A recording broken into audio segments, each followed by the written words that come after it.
Our scripture reading for this morning comes from Matthew chapter 10, verses 24 through 31. Disciples aren't greater than their teacher, and slaves aren't greater than their master. It's enough for disciples to be like their teacher and slaves like their master. If they have called the head of the household Beelzebub, it's certain that they will call the members of his household by even worse names. Therefore, don't be afraid of those people, because nothing is hidden that won't be revealed, and nothing secret that won't be brought out into the open. What I say to you in darkness, tell in the light. And what you hear whispered, announce from the rooftops. Don't be afraid of those who kill the body but can't kill the soul. Instead, be afraid of the one who can destroy both body and soul in hell. Aren't 2 sparrows sold for a small coin? But not one of them will fall to the ground without your Father knowing about it already. Even the hairs of your head are all counted. Don't be afraid. You are worth more than many sparrows.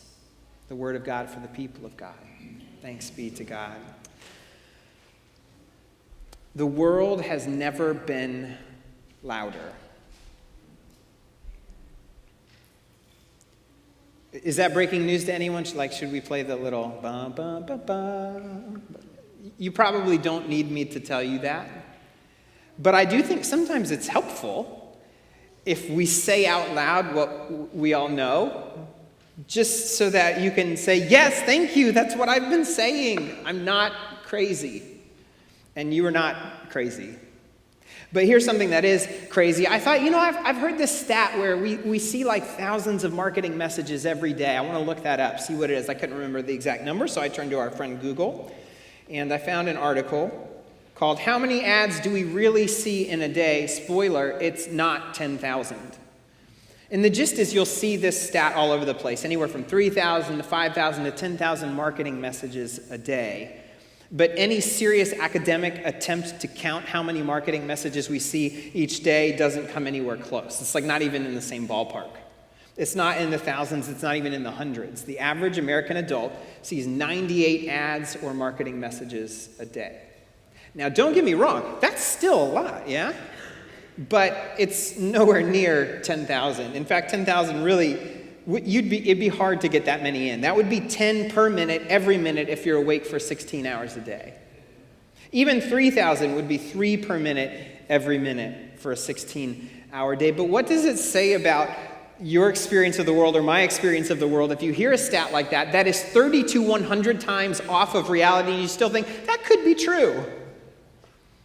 And speaking of reality, are you all following what's going on with artificial intelligence? All the AI stuff. Oh, wow, y'all are talking this morning. Did the Baptist show up? This is great.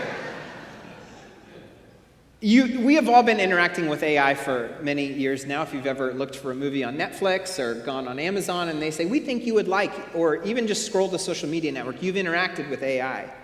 But what's sort of coming to the forefront, what's new, making all the headlines right now, is called generative AI. And this is when the computer makes stuff for us. The most famous one and most noteworthy one at the moment is called ChatGPT, and it can write anything.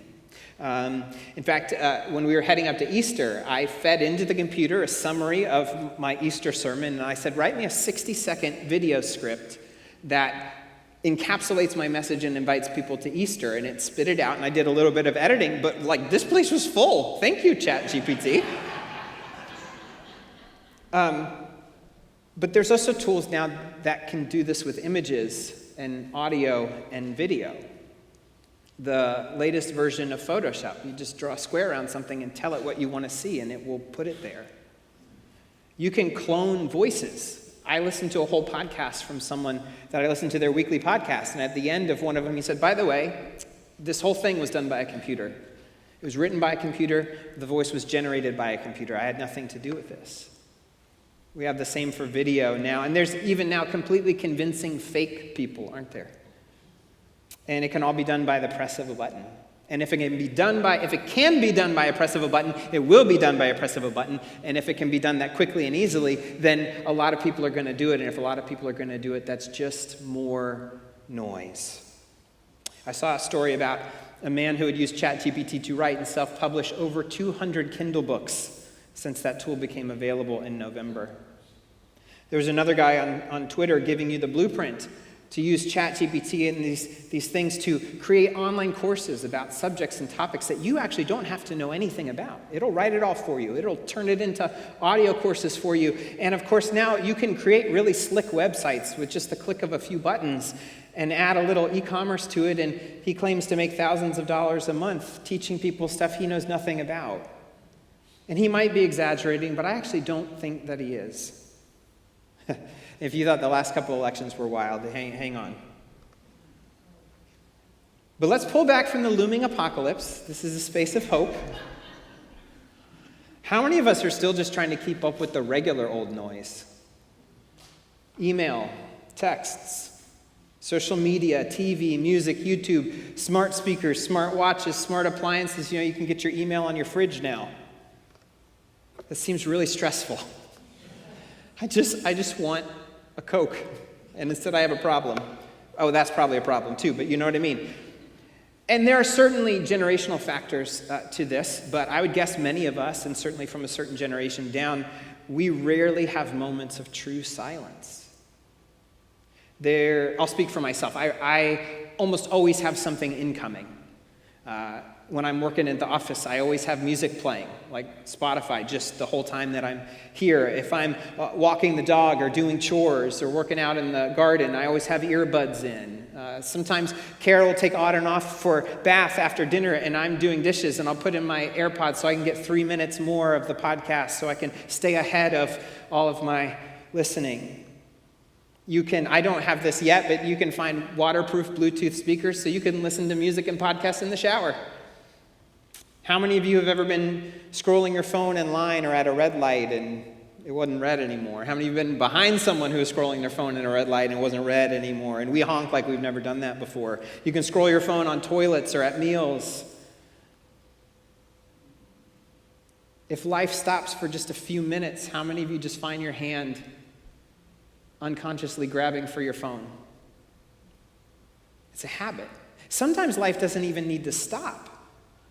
Sometimes we just get bored or we get uncomfortable and we grab for the phone.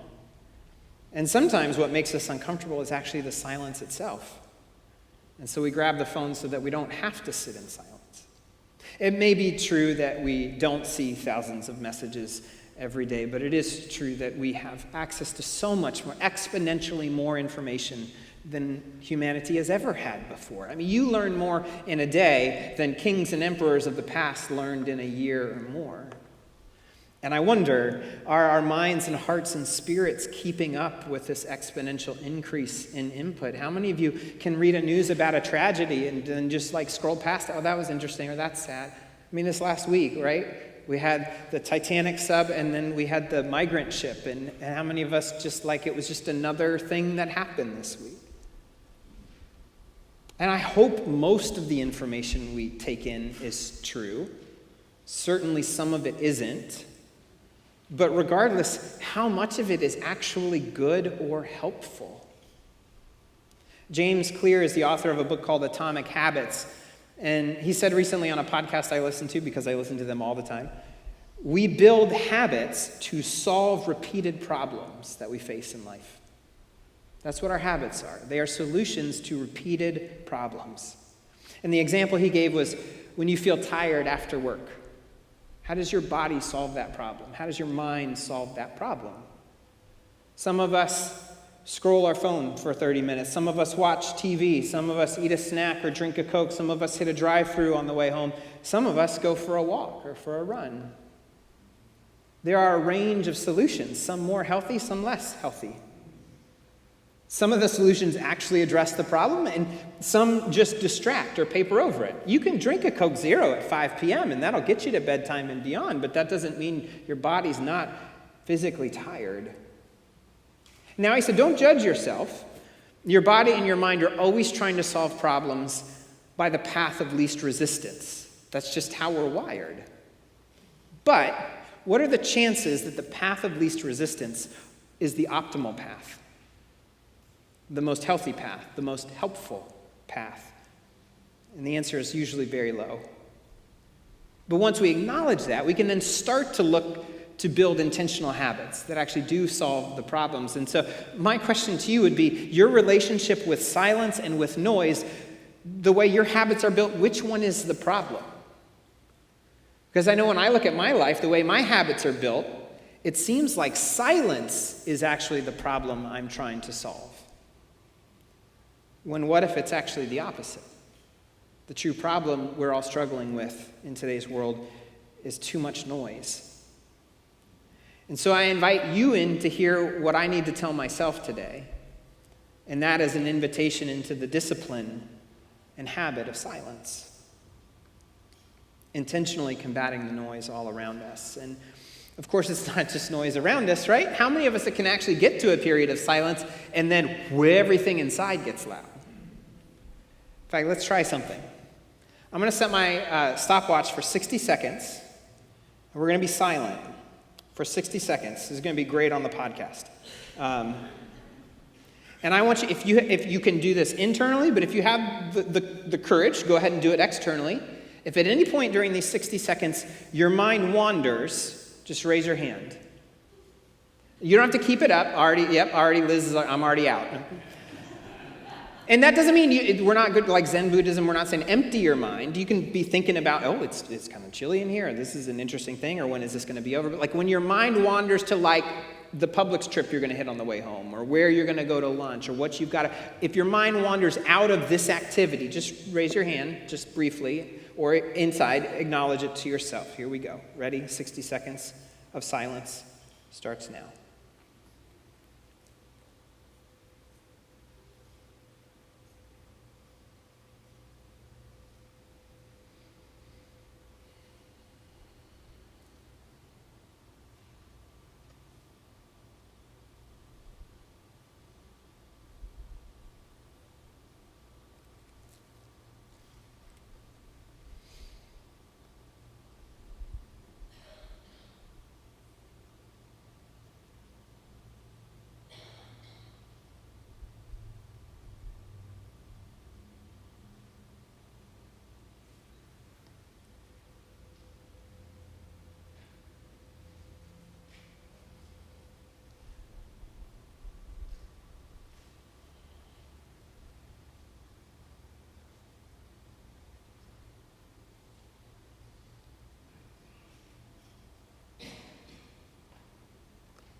And done.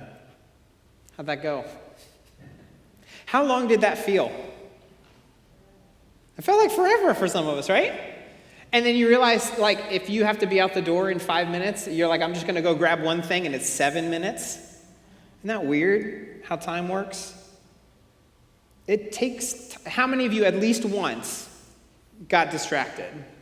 Yeah, a lot of us did. This will probably tell you everything you need to know about me. When you're coming up through the ordination process, they have these things called contingencies, which is we see a problem in you and we want you to work on it, or a growth area that we want you to develop before you become a pastor. And I got assigned a Sabbath retreat. I was forced to take a quiet week of vacation. And so I arrived at this retreat center in the middle of nowhere, Georgia, in the middle of the woods, and the spiritual director greeted me and said, "Awesome. Your body is physically here, but I want you to go walk around or sit until you're actually here." I said, "Okay, all right, I'll see you in a couple minutes." Okay. It took a lot longer than I thought it would. I took a walk, and that was distracting, so I ended up sitting on a bench, and I eventually got to the point where I was fully present. And I could hear my breathing, and I could hear my heartbeat, and I did not like what I heard. I pretty much, if a drive is longer than 15, 20 minutes, I usually have a beverage with me, usually a Coke Zero. And all through college and stuff, I could drink a caffeinated drink with dinner and fall asleep just fine. And I used to think, caffeine doesn't do anything to me anymore. Well, drink a Coke and then sit down and hear your heartbeat. And I realized that I was treating my body like a rental car. Like, I don't want to crash it, but it's just a tool to get me from here to there. And I only have to maintain it well enough to make the next trip. Is that what God gave us our bodies for? to just get us from here to there? For how many of you do moments of stillness and silence feel like a waste? How many of you feel the weight of the shoulds and coulds every time life slows down? I should be doing this. I could be doing this. It's not true always, but oftentimes that's shaped by our culture that values efficiency and productivity. And it's not just about rest. This is actually not a Sabbath sermon. We all probably need more rest, and we need stress relief, and we all should probably take more seriously one of the 10 Commandments being about Sabbath than we do, the other commandments. But today, we're talking about finding moments of silence and stillness so that we can hear the voice of God. Let me first say that it is the intention of hearing the voice of God that defines the discipline of silence. It's not just about there being no incoming sound around you. This is a hallmark of many monastic traditions, right? Lots of monks and nuns have taken vows of silence. You can visit monasteries where you will then, for that week or however many days you're there, be silent. But I want to draw the distinction between the emptiness of silence and being filled by God and filled by the voice of God. Richard Foster, the author of A Celebration of Discipline, says loneliness is inner emptiness, solitude is inner fulfillment. And I just want to name that because we have a loneliness epidemic in the world today and in our country today. There's research that says loneliness is as bad for your health as smoking is. I remember during the pandemic lockdown, like 50 years ago, you remember that? There were some of us who just would like if I could just get 3 minutes with no other people, that would be great. But then there were some people who all they needed, all they wanted was another human being to be present with them. Our relationship with God is a real relationship.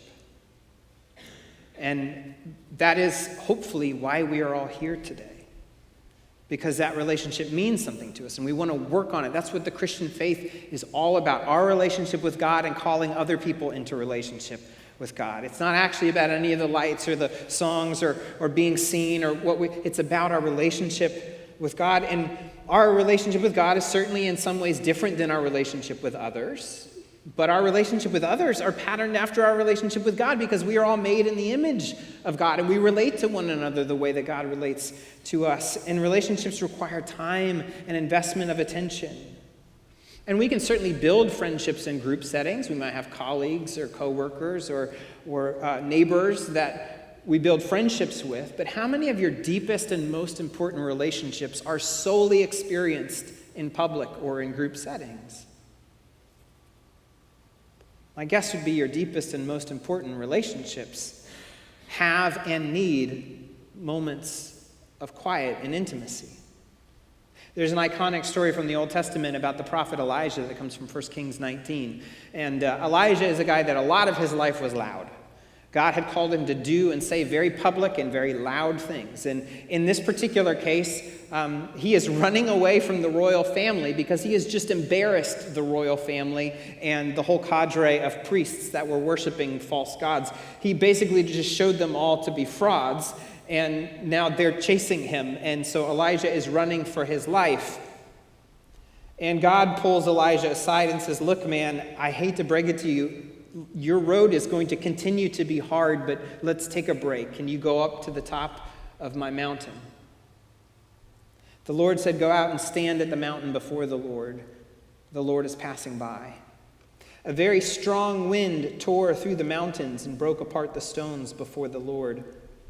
But the Lord wasn't in the wind. After the wind, there was an earthquake, but the Lord wasn't in the earthquake. After the earthquake, there was a fire, but the Lord wasn't in the fire. After the fire, there was a sound, thin, quiet. When Elijah heard it, he wrapped his face in his coat. He went out and stood at the cave's entrance. And a voice came to him and said, "Why are you here, Elijah?" So Elijah gets to the mountaintop and he experiences 3 very noisy experiences, right? Wind, earthquake, fire. But God wasn't in any of those.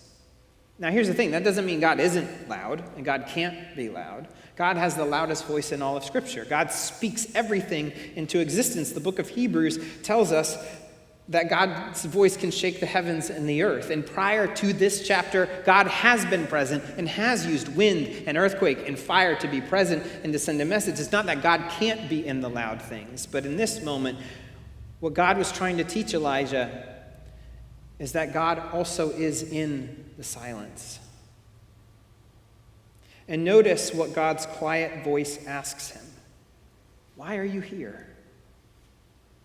Is that a question you feel like you can really dig into and answer when everything in your life is turned up to 11?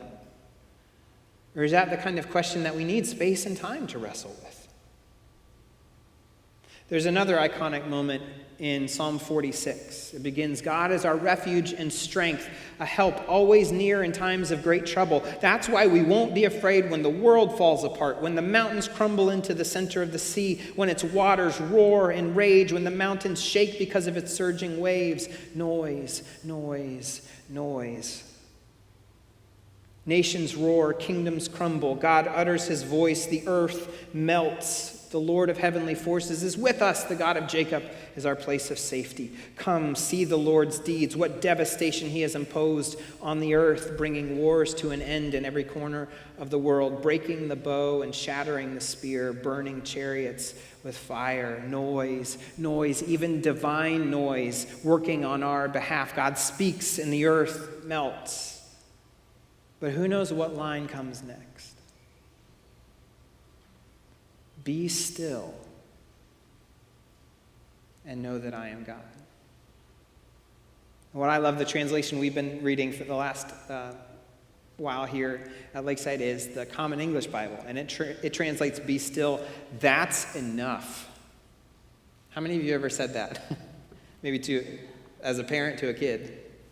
But most of the time we say that when it's like, "That's enough, Daddy has a headache," or "That's enough, stop saying Dad." But that's not the way God says it, is it? It's not, "That's enough, I need silence." That's enough, you need silence so that you can hear what I have to say to you.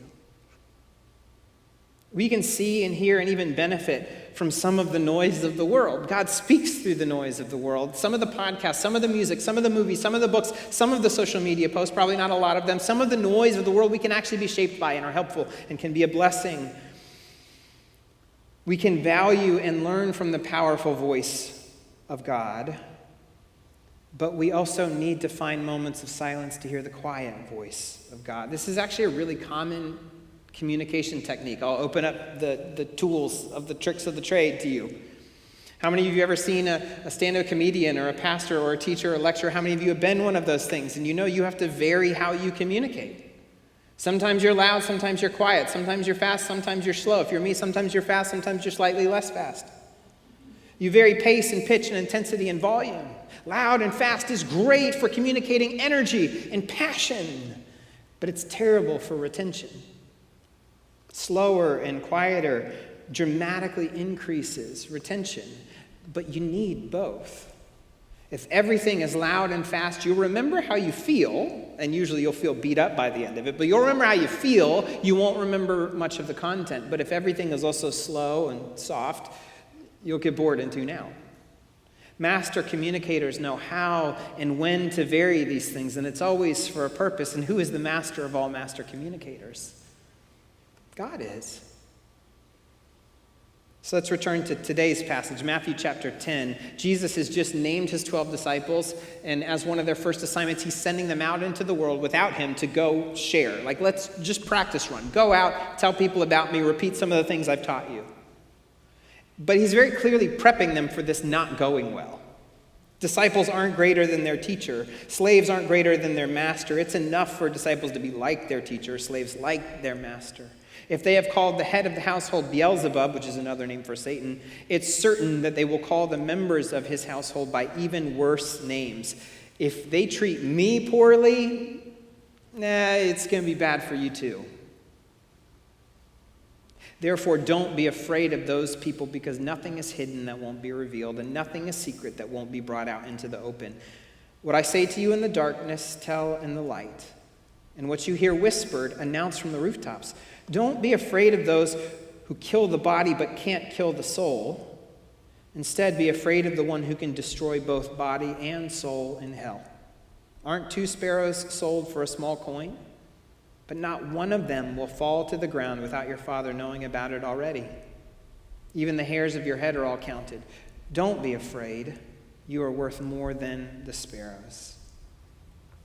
What's the gist here? You will be tempted to stop doing what I've asked you to do. You will be tempted to fear the noises of the world, particularly when the noises of the world tell you to stop it.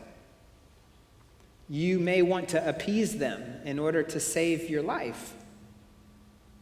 But rather, the one you should be afraid of is God.